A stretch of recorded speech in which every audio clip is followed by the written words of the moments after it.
Hey guys, we are now on the 8th game. This is second to the last game for this February 19 NBA game day. This is the game between Toronto Raptors and Minnesota Timberwolves. Before we start doing this, again, I'm just inviting everyone so that we are... What was that? Sounded like a pig, like literally a pig, but anyway. Um, Toronto Raptors versus Minnesota Timberwolves, and I'm just inviting those who have not subscribed to our YouTube channel yet, pass a baller, to just hit on that subscribe button below, and just also include that bell button.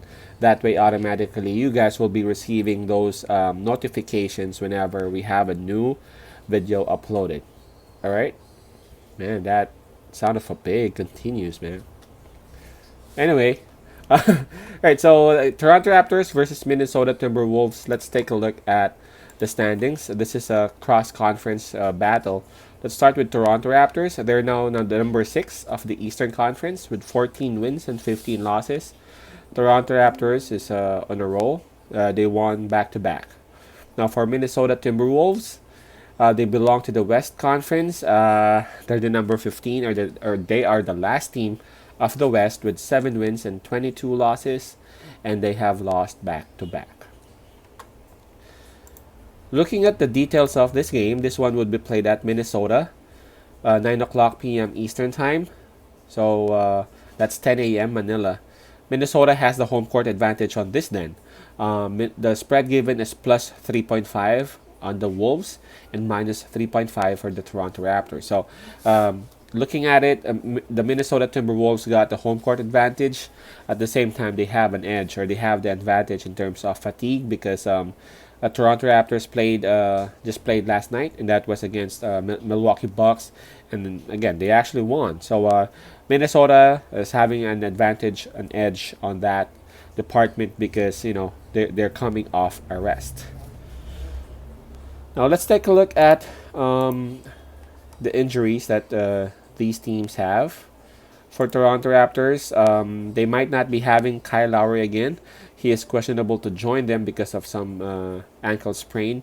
But as you can see, they did well on those 2 games that Kyle Lowry was out. So yeah, if I'm the coaching, if I'm one of those coaches, I might be suggesting to have Lowry rest a little bit more. Anyway, Van Vliet is able to figure out how to lead the team in winning. So might as well have Kyle sit this game out. And of course, McCaw won't be able to join them yet. Not until March, I guess. Now for the Minnesota Timberwolves, looking at them right now,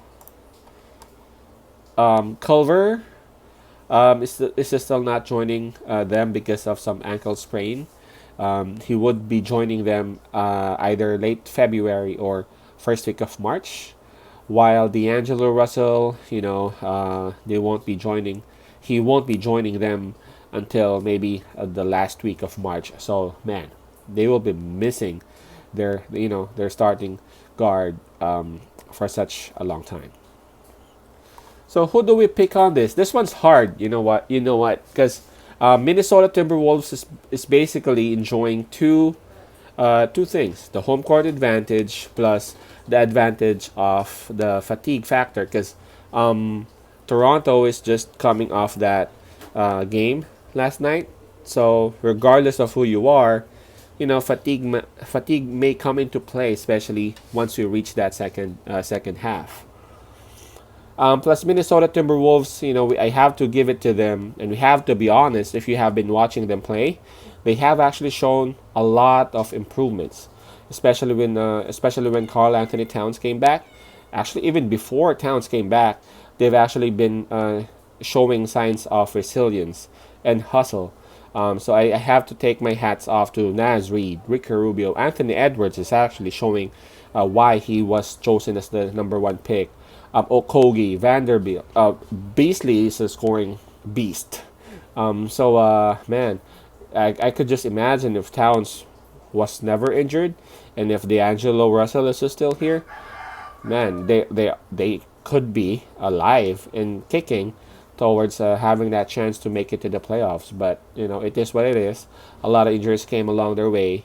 A lot, and I mean a lot of injuries came along their way, and they're now stuck in that number 15 spot of the West. So I'm kind of confused here because Minnesota again, they've been pushing. The last game that they had was against Indiana Pacers. They nearly won that game against Indiana. Okay, Indiana Pacers, by the way, is having a better record than Toronto. Um, they went into OT, and then the Indiana Pacers won that game in OT by 6 points. Plus 3.5. I'm not really sure because Toronto Raptors played last night. Uh, huh. Mm, this one's hard, honestly, but I'm gonna just go with Toronto Raptors still. It breaks my heart to not pick Minnesota because I like their style of play. I like their hustle and resilience, but I'm gonna just pick with the Toronto Raptors because Toronto Raptors have been showing great shooting, especially Norman Powell last night. Man, he was crazy. For me, he was the one who killed Milwaukee Bucks on that game. And Van Vliet is actually leading them. Pascal Siakam is showing his dominance again in the paint. So I'm gonna just go with Toronto Raptors minus 3.5. Right. So for those who got Facebook account, again, just look for my Facebook page. It's Passive Baller, has the same spelling. Just follow and like that page, and you can start sending us messages or questions via our messenger account. All right. We only have one game left, so just stick around, and we will just be reviewing it, and we will be uploading it in a bit. All right. Peace out. Pass love, and God bless.